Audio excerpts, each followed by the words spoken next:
Manchester United attempting to hijack a deal for Youssouf Fofana. Al-Nassr apparently approach United over a potential bid for Antony, and Denzel Dumfries to Manchester United could be back on. These are some of the stories we will be discussing on this evening's show. But before we get into that, please do me one small favour. Smash a like on today's video. Let's try and see 1,000 likes on this episode. And if this is your first time watching, please do subscribe to the channel. I'm live every single day at 8:30, 1:30 and 6. If you want to keep up to date with all of your latest Manchester United news and talk, make sure you get involved. Everyone is welcome. Right, let's get straight on into this because there is so much news coming out in the last couple of minutes. And I'm going to start off with Denzel Dumfries because this literally has just broke in the last 30 seconds. So I'm going to give you my live reaction to this. This is coming out from David Ornstein, who, as I think we all agree, is probably the most reliable journalist in football at the moment. And he is reporting that Denzel Dumfries does not intend to discuss a new Inter Milan deal. He says that apparently Dumfries is keen on joining Manchester United, but is only possible if Wan-Bissaka rejects West Ham and Manchester United want to go for a swap deal. He says at present, United prefer to sell Wan-Bissaka to West Ham and buy Mazraoui. Now, how does everyone feel about this? Because I want to know what you guys think. Would you like to see Mazraoui or would you like to see Denzel Dumfries? So effectively, Denzel Dumfries wants to join Manchester United. And interestingly enough, Wan-Bissaka wants to join Inter Milan. That was reported a couple of weeks ago that he would favour a move over Inter Milan versus West Ham. I'm a little bit stuck here because I don't massively rate Denzel Dumfries. I think maybe 4 or 5 years ago he was an exciting name, but he feels a little bit like old news, if that makes sense.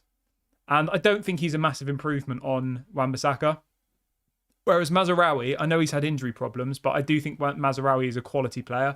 And obviously he has that experience having worked with Erik ten Hag at Ajax before. So it's all good and well Denzel Dumfries wanting to come to Manchester United, which is effectively what David Ornstein's reporting this evening, that he wants to join Manchester United. But unless Manchester United want him, and unless Wan-Bissaka wants to go to Inter Milan, which we know he does, then will a deal be possible? I'm not entirely sure. But yeah, I want you guys to let me know. So if you have to pick between Mazraoui and Denzel Dumfries, who do you go for? Let me know in the comment section. Give me your reasons.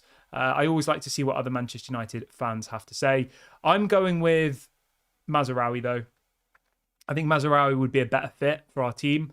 I think going forward, he's a little bit better than, what's he called? Than Denzel Dumfries. And I honestly don't think that Denzel Dumfries is a huge improvement on what we have already. So for that reason alone, I would probably do that. But yeah, it'd be interesting to know what you guys all think. And as well, the other thing we have to consider is, Denzel Dumfries' age profile. I think he's 2 or 3. Yeah, he's 2 years older than Mazraoui. He's on big wages as well. It just doesn't excite me that much. Like, if that was the only option we had, then maybe I'd take it, Wan-Bissaka for Dumfries, just because they've both got 1 year left of their contracts. And if it was either lose Wan-Bissaka for nothing or get Denzel Dumfries on a swap deal, I probably would take that, But yeah, it'll be interesting to see what you all think. I'll do a poll. Why not? Let's do a little poll just to get things started. So we'll do this. Who would you rather? So we'll do Dumfries and we'll do Mazraoui. Okay, so anybody watching live, you can get involved in the poll. Anybody who's watching back on repeat, obviously you can get involved in the comment section. The question is simple. Who would you prefer, Denzel Dumfries or Mazraoui? I mean, maybe you even say that you want to keep Wan-Bissaka. Maybe you don't want either of them. That could be an option as well. I should have put that as an option, but I've already started the poll now, so it's too late. But yeah, let me know what you guys think in the comment section below. Okay, let's move on from that, though, and let's jump on over to this story about Youssouf Fofana. So this is coming out from multiple different people in the last couple of hours, that apparently Manchester United are now trying to beat AC Milan to sign Youssouf Fofana. It says that apparently Youssouf Fofana is open to joining Manchester United. It does go on to say that AC Milan are Youssouf Fofana's preference, but it's currently an open race. Still a big gap between Milan and Monaco. Next week will be crucial. And then another journalist has come out saying that apparently Youssouf Fofana wants to go to AC Milan, but would join Manchester United if he doesn't go to AC Milan, which doesn't really fill me with much hope. And then Fabrizio's literally just tweeted in the last couple of seconds saying that Youssouf Fofana's priority is still clear. AC Monaco know that he wants to join AC Milan. So, yeah, I would probably swerve on this, to be honest. I like Youssouf Fofana. I think he's had a couple of decent seasons in the French league. I think he definitely is an opportunity on the market. 25 years of age, French international. Maybe not quite the exact profile we need. He's a little bit more of like a central midfielder than like a straight up number 6 CDM. But I do think he's a good player, and I think he would be a welcomed addition to the squad. But as Fabrizio said, his priority is to go to AC Milan. Now, does this remind you of another deal we did this summer? Joshua Zirkzee, his priority was AC Milan, and they didn't manage to get a deal over the line, and then Manchester United come in and take him. Are we going to do the double over AC Milan this window? Maybe, but I don't know. I just don't have a particularly good feeling about it. To me, it just feels like another saga that's going to take 2 or 3 weeks. We need a player now. Like, we need to go and sign someone now. That's the priority. And I think when you've got multiple clubs interested in a player, so obviously there's AC Milan already bidding for him. Apparently West Ham are also trying to sign him. Like, it makes it a little bit more difficult, and it means that the price is going to be bumped up, because if we submit a bid of 25 million, then AC Milan might submit a bid of 27 million. And do you know what I mean? It's like you have a bidding war, and it goes from being an opportunity on the market for a decent player at a good price to you ending up paying probably 30, 40 million for him. And I don't think he's actually worth that, to be honest. So yeah, I probably would swerve on this one. Obviously, now that Manuel Ugarte apparently is off, we're going to get linked to every midfielder known to man. But I think there are better options out there. I think, obviously, we've spoken about Zubamendi as maybe the best option, but maybe he's too expensive. The Sanderberg's another option that we'll talk about a little bit later on in the show. There's a couple of other names as well, which I want to talk about later on. But in relation to Youssouf Fofana, I personally think that if we had a free run at him, I think he would be good. But I just think that it's going to be a complicated deal to do. I think there's too much interest in him. I think because he has 1 year left on his contract, it makes him an appealing prospect for a lot of clubs. So for that reason alone, yeah. But we'll wait and see. You never know with Manchester United. They've surprised us many, many times this window. Maybe they go in hard and put in a bid for Youssouf Fofana and we get him. Maybe we show the player that we really, really want him. But yeah, it's widely reported that apparently Manchester United are trying to beat AC Milan for a deal, including Youssouf Fofana. Right, I want to jump on over to Matthias de Ligt and Mazraoui. There's so much news to get into on the show this evening, so I'm going to try and keep it relatively fast-paced. Make sure you get your comments in and stuff, and I will try and read out some a bit later on in the show. But Florian Plettenberg has just come out in the last couple of minutes, obviously Sky Sports news journalist over in Germany, and he is reporting from Bayern Munich's perspective, the offer from Manchester United for Matthias de Ligt is still not sufficient to proceed with the deal. We spoke about this last night, that apparently Manchester United are now ready to walk away from the Ligt deal if Bayern Munich don't drop their asking price, okay? So he goes on to say that the two clubs remain wide apart on the transfer fee. Bayern Munich are still demanding 50 million euros plus bonuses. He says negotiations for Mazraoui are more concrete at this stage, with the transfer fee expected to be around 25 million euros all in, which sounds like a lot, to be honest. And then he goes on to say that we're still waiting for Wan-Bissaka to join West Ham before the deal can go ahead. So it's the same. It's the same as it was 10 weeks ago. Bayern Munich want £42 million, 50 million euros. Man United are saying no, effectively. And Bayern is saying, we're not dropping the price. We don't care whether we've agreed a deal with Jonathan Tah. It doesn't matter to us. They see the situation as this, right? We just went and signed Lenny Yoro as our new starting centre-back, and he's just got injured for at least 12 weeks. So all the clubs are looking at us now thinking, you're desperate. We are going to get every penny we can from you because you need a centre-back. You're about to start your third season with a manager with Johnny Evans, Maguire and Lindelof as your centre-back options. Obviously, Martinez is the first choice option, but the other three options that we have are Lindelof, Maguire and Johnny Evans. Johnny Evans, probably championship level quality. And I think Lindelof and Maguire are probably bottom half Premier League quality. And there's no disrespect towards that. Johnny Evans has had an incredible career, but he's 36. Like, he's not of the level to be a team that want to try and compete for the trophies or compete to get in the top four. Like, it just simply isn't. So all these clubs are looking at us and they're saying, it's all good and well that you're saying we're not going to pay your price, but they're saying we're not going to drop our price. So it's a game of who blinks first. It's not great, is it? But yeah, I don't know. Not good at all. Grayo says, what about German midfielder Anton Stark from Hoffenheim? Has been mentioned many times today. What are your thoughts on him? Yeah, that was who I was going to talk about next. So we've been heavily linked to German midfielder. He is 25 years of age, currently plays football for Hoffenheim in the Bundesliga. His name is Anton Stark. Let's hope I've said that right. I'm not very good at doing like German name pronunciation. He is a CDM. He's exactly what we need. 3 years left of his contract. I'll be honest, I've never really watched Hoffenheim play football. I watched some videos on YouTube of him earlier. I watched some scout reports and he seems decent. He's available for like 10, 15 million euros. I see him as an alternative to Sander Berg. I don't think he's the answer to our problems for the next kind of 10 years. You know, I don't think that this Anton Stark guy is going to come in and be our Rodri or be our Declan Rice or be our prime Casemiro, or do you know what I mean? Like, to me, he's just a squad player. And so Sander Berg, so Amrabat. Like, those three players are squad players. Some might even argue that Youssouf Fofana would be a squad player. Like, is Youssouf Fofana good enough to hold down that midfield for us for the next 5-6 years? I'm not sure about it. To be honest, I wasn't even sure if Manuel Ugarte was like good enough to be the messiah to take us forward. Whereas I genuinely think with Zubimendi, like, he has the potential to be our Rodri, to be our whoever you want to compare to, Declan Rice. Like, he has the potential to be that player for us. So that was who I really, really wanted. But obviously, the problem with Zubimendi is his asking price. It's just ridiculous. So yeah.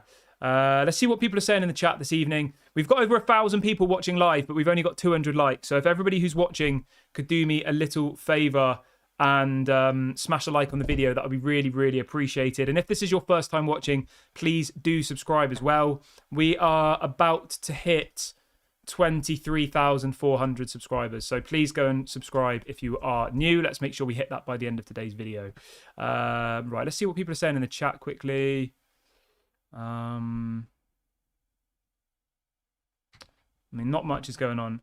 Amnat says, Kieran, what do you think is the strategy of Manchester United, that they are spreading the news that the Ugarte deal is off and United are looking for other players? Your thoughts? I mean, that's very, very possible, and you raise a good point there that, you know, this could just be a tactic from Manchester United to force PSG's hand. That's a very fair point, but being completely honest, I think that they are genuinely looking at other options now, because we've been negotiating with PSG for like 2.5 months. And those negotiations have gone from, we want 60 million in June, to fast forward 10 weeks, them saying we want 60 million. So it's not really been a negotiation, has it? It's just been one-way traffic of PSG telling us how much they want and refusing to drop the asking price. So do Manchester United wait another 3 weeks of the window, risk the window closing in the hope that PSG might drop the price a bit? I don't think so, because PSG don't need to drop the price. They're the richest club in the world.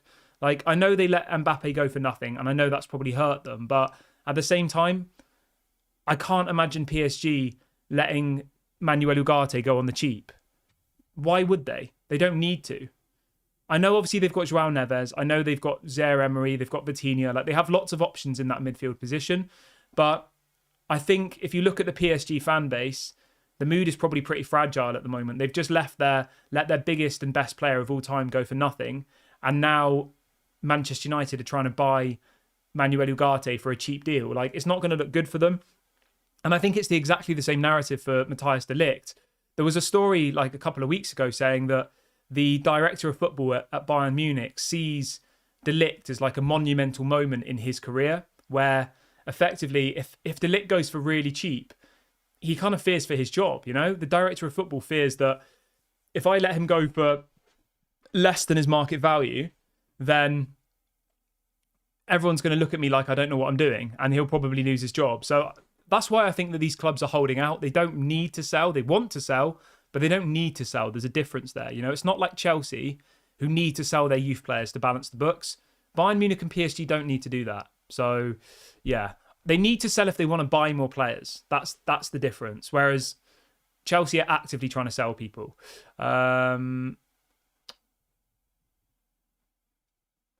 Jin says, I mean, obviously, this is a place where we have opinions. So somebody in the comment section called Ginge says, you cannot argue that INEOS have failed, full stop, end of sentence.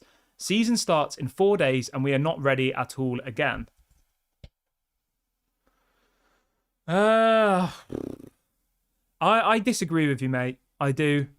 I honestly think, and people aren't going to like this, some of you will agree, some of you will disagree, but that's the point of football. You can have your own opinion. But I honestly think the most important thing for this summer was to bring the wage bill down and was to change the way that clubs view Manchester United, right? They needed to stamp their foot in the ground and not overpay for players. Because if we overpaid for players, the same people who are criticising INEOS would complain that we were overpaying for players. The same people who complain about the debt, the stadium rotting, and all of that stuff would complain. Do you see what I'm saying? Like, you can't have it both ways. You can't overpay for players and not have the debt and not have the credit cards and not have all of these things. Like, you just can't do that. We're not a club that sells players for big amounts of money. So we are in a mess. And I understand, well, I said it a couple of days ago that our team is worse than it was last season. If you look at the team that we had against Man City in the FA Cup, that squad was better than the squad we have now, without a shadow of a doubt. And that's not even an argument. There's no debate about it. We've let 10 players go this window, right? And we've signed 2.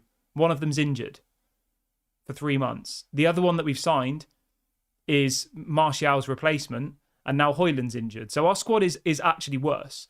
But to say they failed, it depends what your principle is. If your outlook on Manchester United is that INEOS have failed because they haven't spent big money on big name players from big clubs, then yeah, they failed. Of course they have, without a shadow of a doubt. But I think most of us as a fan base wanted Manchester United to go into the market and do clever deals and go for players that maybe we hadn't heard of.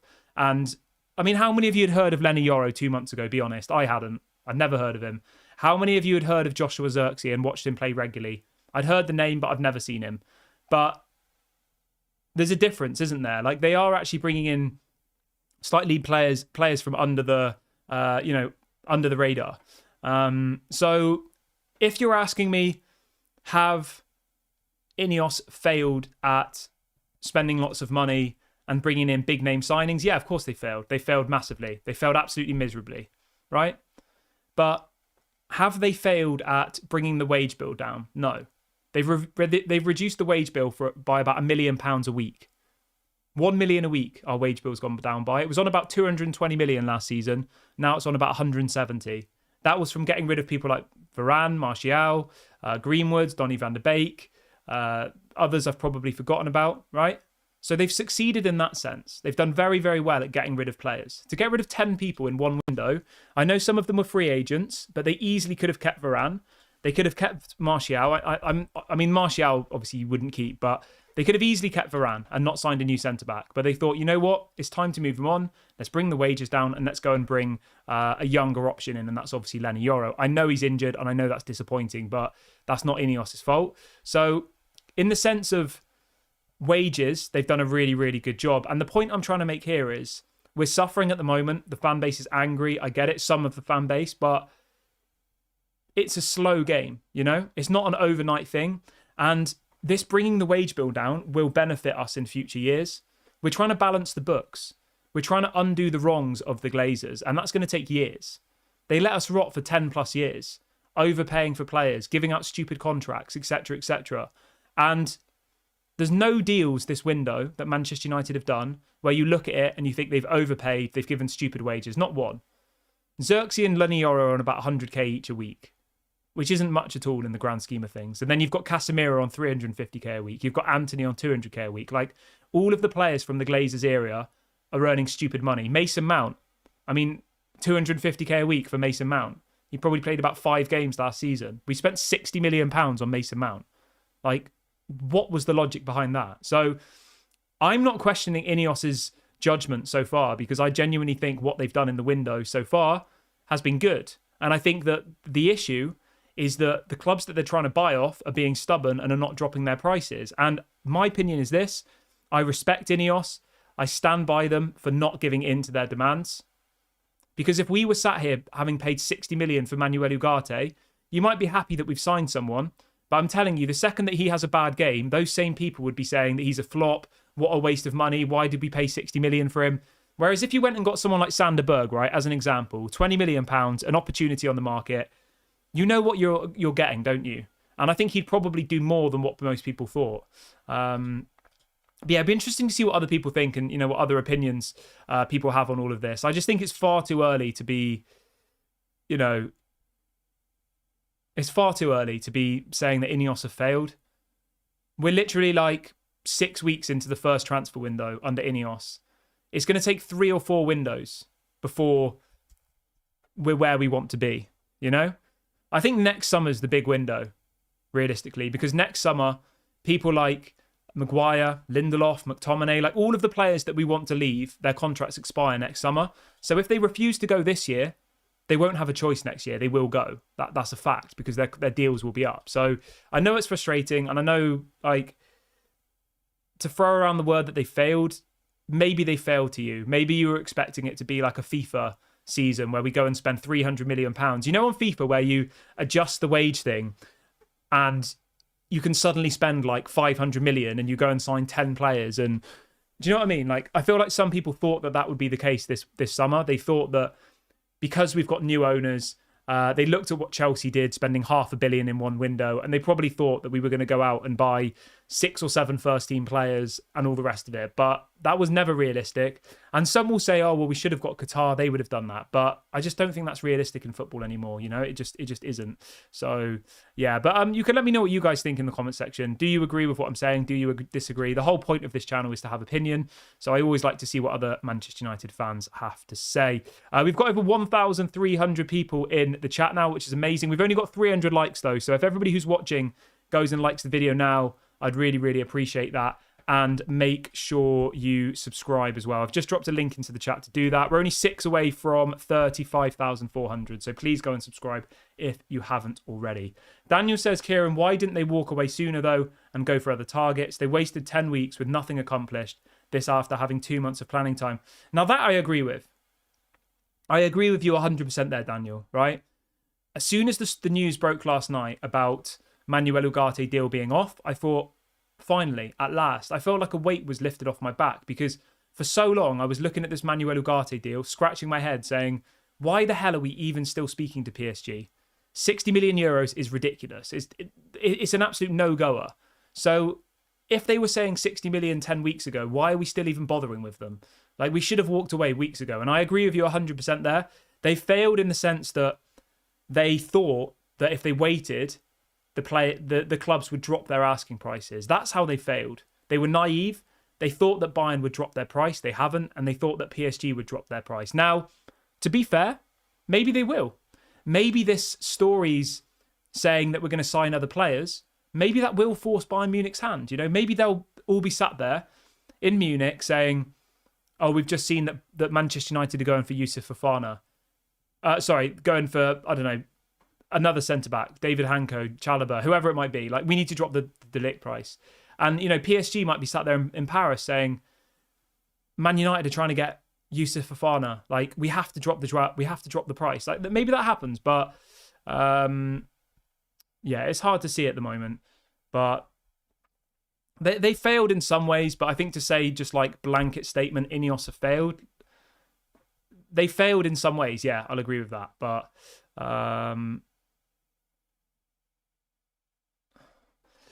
Ginge, so I'm just the final bit, because I'm kind of having a conversation with someone with here unintentionally. So Ginge said, I'm sick of these players hanging about.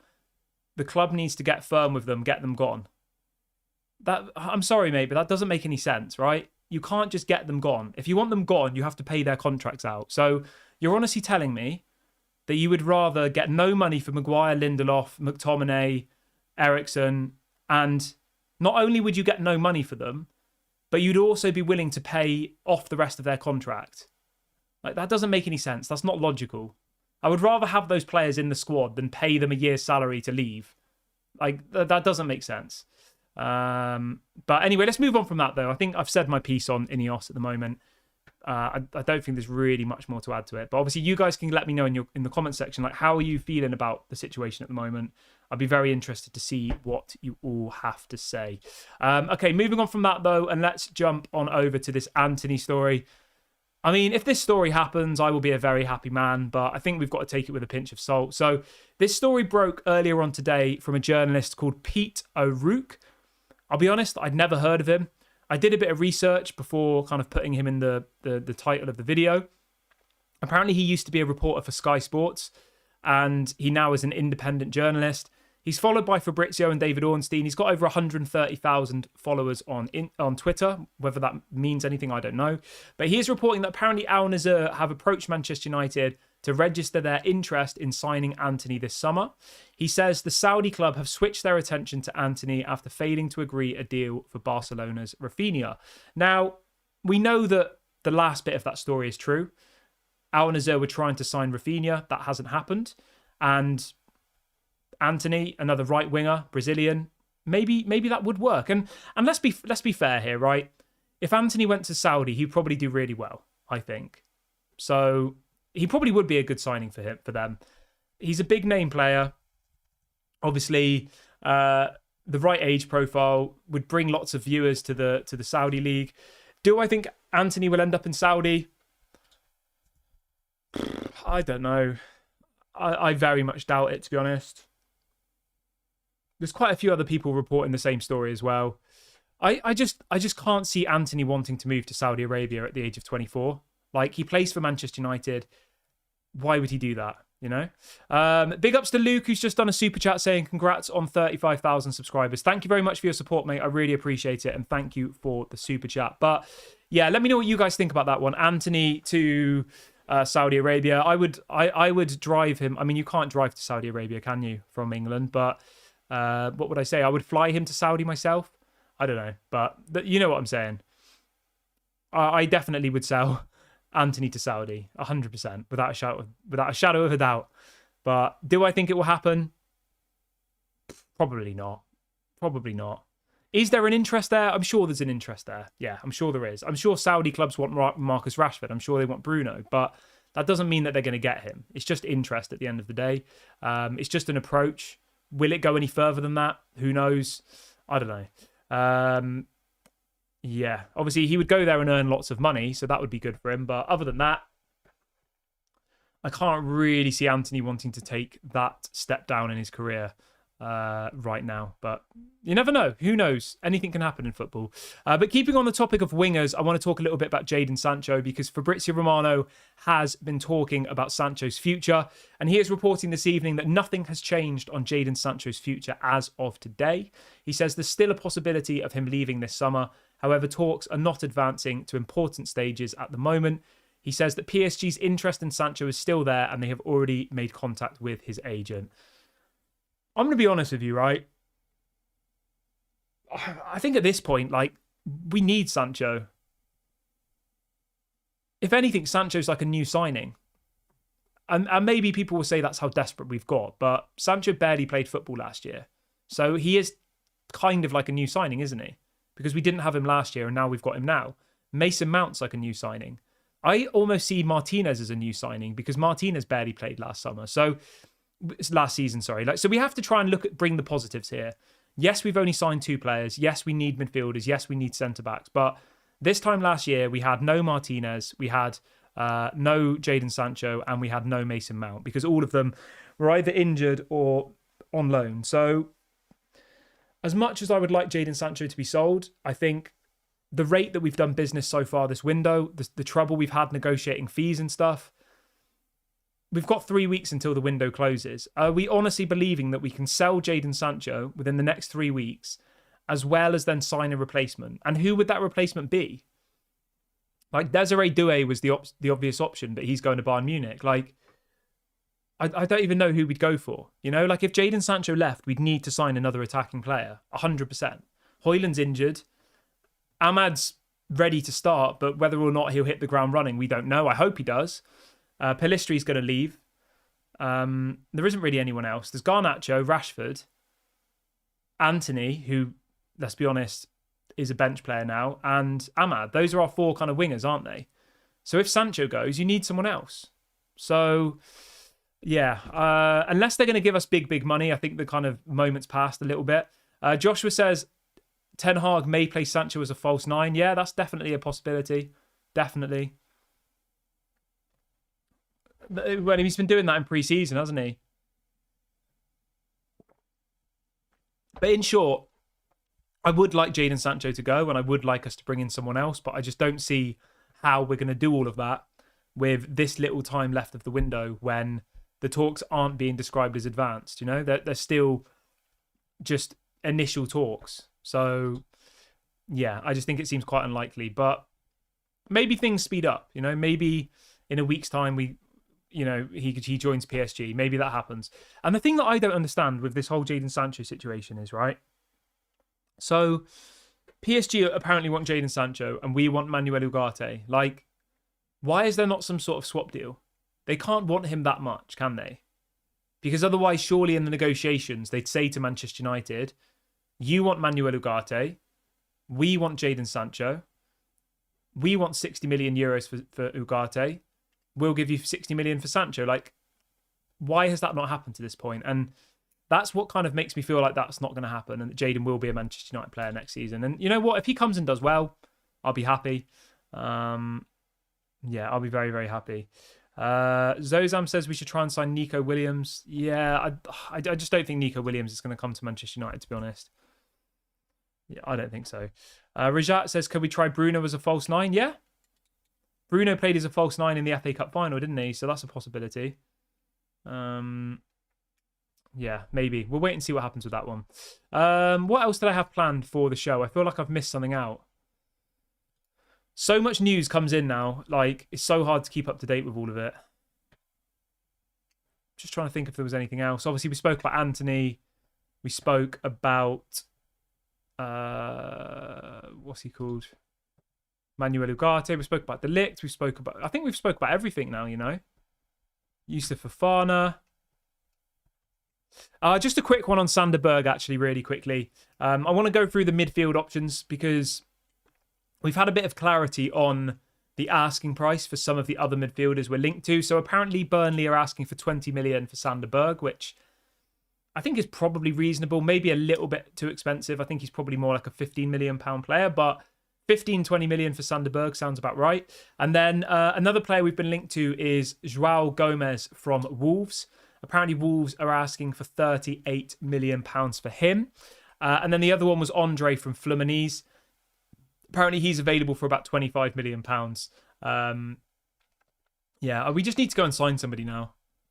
Like, we need to get that central defensive midfielder. And if all of this is just an attempt to bring down the Ugarte deal, I hope it works. Because as people have said, you know, the season starts on Saturday. The first game against Man City is on Saturday. And I know it's just a friendly, people call it, but it's still a game that we should be aiming to win. You know, it's against our City rivals. And yeah, I want to beat Man City on Saturday. I don't care whether it's a friendly. Like, I want to win it. But I think I'm going to wrap the video up here, guys. It feels like a good moment to end the show. Please make sure to smash a like before you leave. Please do subscribe to the channel if you are new. This has been Daily Red Devil. There might be another video tonight if any breaking news comes out, so make sure you hit the notification bell. I'll be back tomorrow morning at 8:30 for another live show like this, so make sure you're all there for that. It's great to have you all in the chat. Have a lovely evening wherever you are in the world. Speak to you all later. Bye for now.